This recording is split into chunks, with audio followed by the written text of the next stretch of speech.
বান্দা শুনে নাও, পৃথিবীতে তোমার কিছু নাই। তুমি কিসের গৌরব দেখাবে রে বান্দা? তুমি রাথির গৌরব দেখাবে, তোমার ছেলে সন্তানের গৌরব দেখাবে, তুমি রক্তের গৌরব দেখাবে, তুমি তোমার জমি জায়গার অহংকার দেখাবে রে বান্দা। তোমার কি আছে বলো বলো বলো? তোমার কিছু নয়, কিছু নয়। অতএব বান্দারে, তুমি অহংকার করে পৃথিবীতে চলো না, অহংকার করে পৃথিবীতে চলো না, এটা তোমার জন্য শোভা খাই না।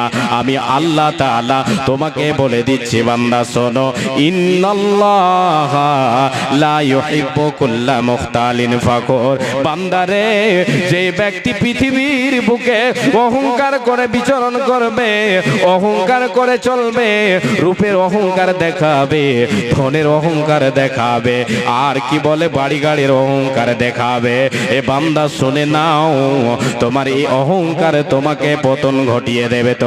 তোমাকে আমি আল্লাহ তাআলা ভালোবাসব না।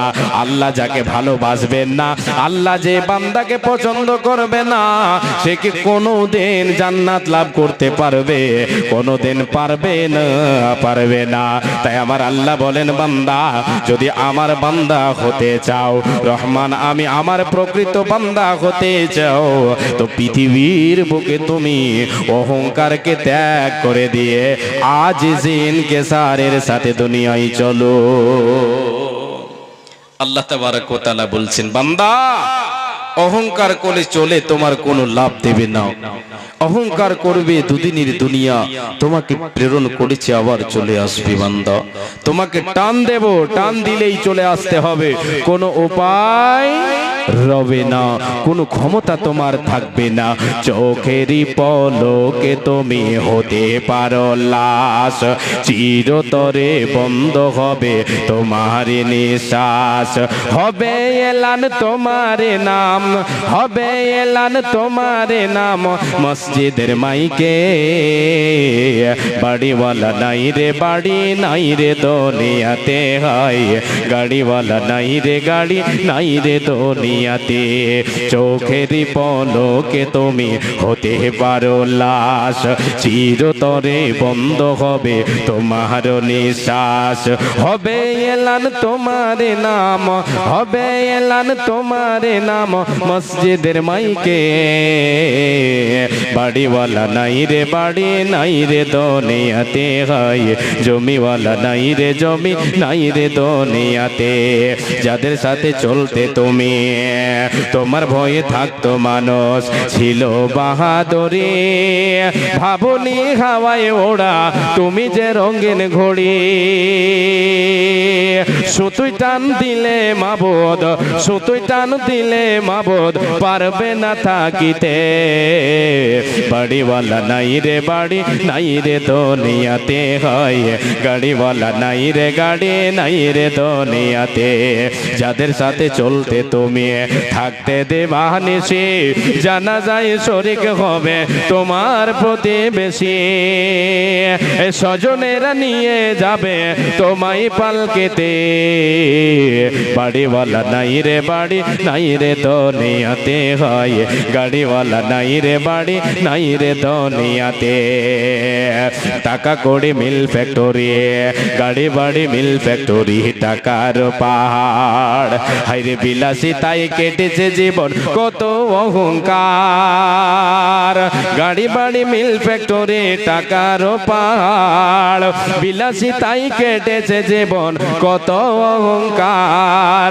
এ দামি কাপড় ছেড়ে তোমায় পরতে হবে সাদা কাফন পরিতে। বাড়িওয়ালা নাই রে বাড়ি, নাই রে দুনিয়াতে, হয় জমিওয়ালা নাই রে জমি, নাই রে দুনিয়াতে। কি আছে বাবা? কিছু নেই। মা জননী, দুনিয়াতে আমার আপনার কিছু নেই। এসেছি খালি হাতে, যেতে হবে খালি হাতে। আমলটা আমার আপনার সঙ্গে যাবে, কিছু সঙ্গে যাবে না। আল্লাহ বলছেন, বান্দা এ বান্দি, আমার প্রকৃত বান্দা বান্দি যদি হতে চাও, তাহলে তোমার মন থেকে, তোমার ভিতর থেকে অহংকারকে তুমি দূরে সরিয়ে দাও। আল্লাহ বলছেন ইবাদুর রহমান ওয়া ইবাদুর রহমানিল্লাযীনা ইয়ামশুনা আলাল আরদি হাওনা। আল্লাহ বলছেন বান্দারে, রহমানের প্রকৃত বান্দা কি? তোমার মাবুদ আল্লাহর রহমানের প্রকৃত বান্দা বান্দিকে তোমরা শুনে নাও। তারা হলো ওরা যারা পৃথিবীর বুকে অহংকার করে চলবে না, নম্রভাবে পৃথিবীতে চলবে, নিজেকে ছোট মনে করে পৃথিবীতে চলবে, নম্রভাবে চলবে, অহংকার করে চলবে না। ওর ভেতরে কোনো জিনিসের অহংকার থাকবে না, সে সত্যকে কখনো পরিত্যাগ করে দেবে না, অহংকার করে কখনো কোনো মানুষকে ছোট মনে করবে না। যে অহংকার করবে এরা আল্লাহর প্রকৃত বান্দা হতে পারে না, এরা কখনো জান্নাতে যাবে না। তাহলে যাবে কোথায়? জাহান্নামে যাবে। কোথায় যাবে? জাহান্নামে যাবে। আল্লাহ তাবারক ওয়া তাআলার নবী বিশ্ব নবী সাল্লাল্লাহু আলাইহি ওয়াসাল্লাম বলেছেন, মুখের ভরে ছেঁচড়িয়ে নিয়ে যাওয়া হবে অহংকারীকে। যারা সত্যকে পরিত্যাগ করে দেবে তাদেরকে আল্লাহ তাবারক ওয়া তাআলা ফেরেশতাদেরকে অর্ডার করবেন, তাদেরকে ছেঁচড়াতে নিয়ে যাবে, মুখের ভরে তাদেরকে ছেঁচড়াতে জাহান্নামে নিয়ে যাবে। হাদিসটা একটু আপনাদের সামনে বর্ণনা করি। আল্লাহর নবীর এক সাহাবী আবু সালমা বিন আব্দুর রহমান, উনি বলছেন দুইজন সাহাবী মারওয়া নামক স্থানে তাদের সাক্ষাৎ হলো। কোন জায়গায়? মারওয়া, সাফা মারওয়া, যেখানে হাজী সাহেবেরা হজ করতে গিয়ে ওনারা সাফা মারওয়া সাই করেছেন। মারওয়া নামক স্থানে দুই সাহাবীর সাক্ষাৎ হলো। সাহাবী দুটো কে? একটা হচ্ছেন আব্দুল্লাহ বিন ওমর, আর একজন হচ্ছেন আব্দুল্লাহ বিন আমর ইবনুল আস। এই দুইজন সাহাবীর সাক্ষাৎ হলো। দুইজন মিলে কথা বলছেন, আলাপ করছেন, গল্প করছেন। গল্প করতে করতে, কথা বলতে বলতে আব্দুল্লাহ বিন আমর ইবনুল আস তিনি চলে গেলেন তিনার জায়গায়। তিনি যেই কাজে গিয়েছেন সেই কাজে তিনি চলে গেলেন।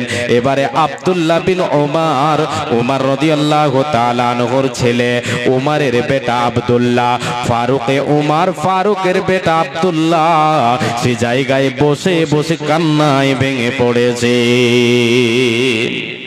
চোখ দিয়ে পানি বের হচ্ছে আর কান্না করছে। একজন সাহাবী জিজ্ঞাসা করছেন, ওগো রাসূলের সাহাবী আব্দুল্লাহ বিন ওমর, তুমি কেন কান্না করছো? আব্দুল্লাহ বিন আমর ইবনুল আস সে কি কোনো কথা তোমাকে বলেছে নাকি? সে কি কোনো দুঃখ দিল নাকি? কেন তুমি কান্না করছো? কেন কান্নায় ভেঙে পড়লে? চোখের পানি কেন তোমার ঝরে? আব্দুল্লাহ বিন ওমর রাদিয়াল্লাহু তাআলা আনহু বলেন, রে রাসূলের সাহাবী, রে আল্লাহর গোলাম, তুমি শোনো। আব্দুল্লাহ বিন আমর ইবনুল আস তিনি আমাকে এমন একটা হাদিস বলে গেলেন, রাসূলের জুবানের বাণী তিনি আমাকে বলে গেলেন, আমাকে বললেন, ওই পানিটা আমার স্মরণে হলো, দিয়ে সেটাকে স্মরণে করে আমি কান্নায় ভিজে পড়েছি। কি বলেছেন রাসূল আমার? আপনাকে তর্জমা শোনাই। রাসূল আমার বলেছেন, যে ব্যক্তির মধ্যে সরিষার দানা সম পরিমাণ, বিন্দু পরিমাণ অহংকার থাকবে, ওই ব্যক্তিকে আল্লাহ তাআলা জাহান্নামে তাকে মুখের ভরে ছেঁচড়াতে জাহান্নামে নিক্ষেপ করে দেবে। আমি আব্দুল্লাহ বিন ওমর যদি আমার ভিতরে অহংকার থেকে যায়, ওই সরিষা রাই পরিমাণ যদি অহংকার থেকে যায়, তো আল্লাহ তাআলা আমাকে ছেড়ে দেবে না। এই জন্য আমি কান্না করতেছি রে, এই জন্য আমি চোখের পানি ছাড়তে ধরে রাখতে পারি না, আমি কান্নায় ভেঙে পড়েছি। এ বাবা, আজকে আমার আপনার ভিতরে অহংকারটা একবার মেপে দেখেন। আমি আপনি সত্যকে পরিত্যাগ করে দিয়ে থাকে, আল্লাহর বাণীকে আমি আপনি মানি না, আমি আপনি কোথায় যাব একটিবার ভেবে দেখে আমার আপনার স্থান কোথায় হতে পারে। বিশ্ব নবী সাল্লাল্লাহু আলাইহি ওয়াসাল্লাম বলেছেন, যারা অহংকার, যার ভিতরে অহংকার থাকবে তাদেরকে আল্লাহ তাবারক ওয়া তাআলা হাসুরের মাঠে জমা করবেন।